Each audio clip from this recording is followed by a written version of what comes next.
정용택 목사의 사순절 메시지입니다.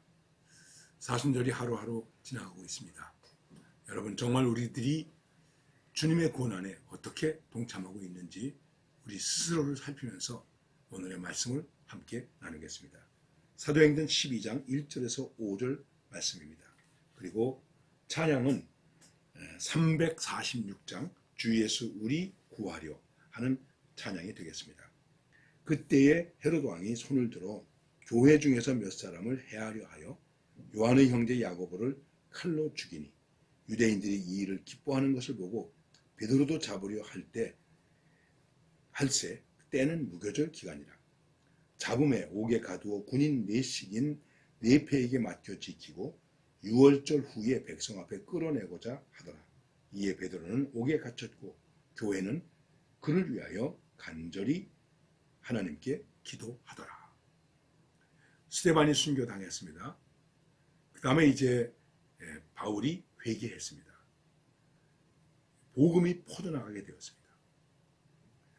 고넬료라고 하는 가정에 가서 베드로가 복음 전했습니다. 그래서 이제 이방인에게도 복음이 증거되게 되었습니다. 그때에 헤롯 왕이 기독교가 우리 그리스도교가 너무나 퍼지니까 이거를 막기 위해서 박해를 더 심하게 하게 됩니다. 안디옥에서는 그리스도인이라는 말이 생겨났습니다. 예수를 믿는 사람들을 저들은 예수당이다. 예수에게 속했다. 그래서 그리스도인, 크리스찬이라는 말이 이제 생겨나기도 한 것입니다. 이렇게 부흥의 역사가 일어날 때 핍박의 역사가 일어나게 됩니다. 그래서 대표적으로 순교를 당하는데 요한의 형제 야고보 칼로 배임을 당했다. 칼로 죽이니 이렇게 말하고 있습니다. 그래서 사도 가운데 12사도 가운데는 첫 번째 순교자가 되는 것입니다.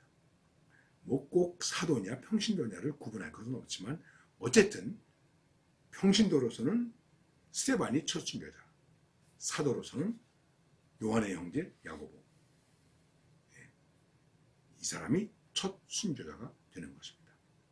그리고 오늘 말씀에서 보니까 이 야고보를 죽이니까 유대인들이 잘한다고 좋아해서 그러면 베드로도 죽여야 되겠다 이렇게 생각하고 베드로까지 감옥에 집어넣는 그런 기록이 사도행전 12장에 있습니다.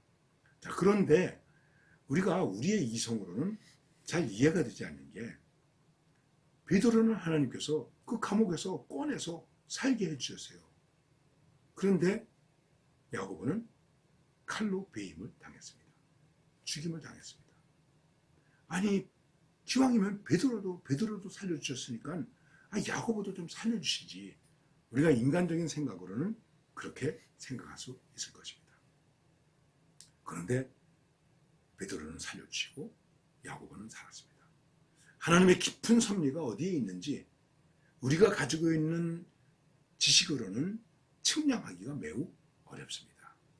그러나 야고보는 이 일로 인하여 주님을 위하여 죽임을 당한 그런 순교자가 된 것입니다.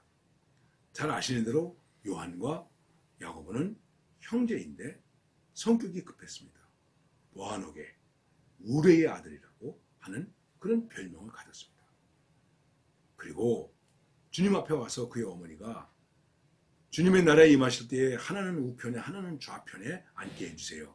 한국적으로 얘기한다면 하나는 우정성이 되게 해주시고 하나는 좌의정이 되게 해주세요. 우의정 좌의정이 되게 해주세요. 영의정 달라고 그러지 않은 게 다행 아니겠습니까? 그래가지고 제자 공동체 안에서 분노가 일어나게 했던 사람입니다. 그런데 순교를 당했습니다.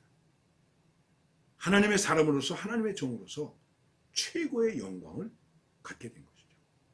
주님을 위해서 죽는다는 게 최고의 영광 아니겠습니까? 가슴 아픈 일이지만 우리가 이해하기 어려운 일이지만 주님을 위하여 내가 죽을 수 있다. 이게 최고의 영광이 되는 것입니다. 예수님은 십자가의 죽음을 영광으로 받아들이셨습니다. 예수님께서 이 땅에 육신을 입으시고 오신 그 모습에 대해서 요한복음이 증언하기를 말씀이 육신이 되어 우리 가운데 거하신다. 이렇게 말씀하고 있습니다. 그런데 거기에 하나님의 영광이 있고 은혜와 진리가 충만하더라고 말씀하고 있습니다.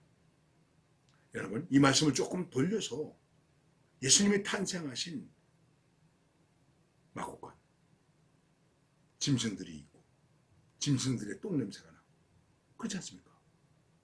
그곳, 그리고 거기에 구유, 먹이통, 거기에 예수님이 누워 계십니다. 이게 뭐겠습니까? 이 초라하고 이 볼품없는 이 모습. 그런데 그렇게 거하시는, 우리 가운데 거하시는 그 속에 바로 하나님의 영광이 있고 하나님의 진리가 있고 은혜가 풍성했다. 그렇습니다. 주님을 위해서 낮아지는 곳에, 주님을 위해서 죽는 곳에 하나님의 영광이 있습니다. 하나님의 은혜가 있습니다. 하나님의 진리가 있습니다. 우리는 그 진리와 영광을 위해서, 그 은혜를 위해서 죽는 것입니다. 그래서 어떻게 되겠습니까? 나는 죽고 주님은 살고, 나는 죽고 예수님은 살고. 오늘 여러분과 제가 주님을 위해서 낮아져 있는 그것이 영광이요, 은혜요, 진리가 충만한 자리가 될 수 있다는 것입니다. 오늘도 이 믿음을 가지고, 이 긍지를 가지고 주님을 위하여 내가 죽는 그런 그리스도인으로 존재하시기를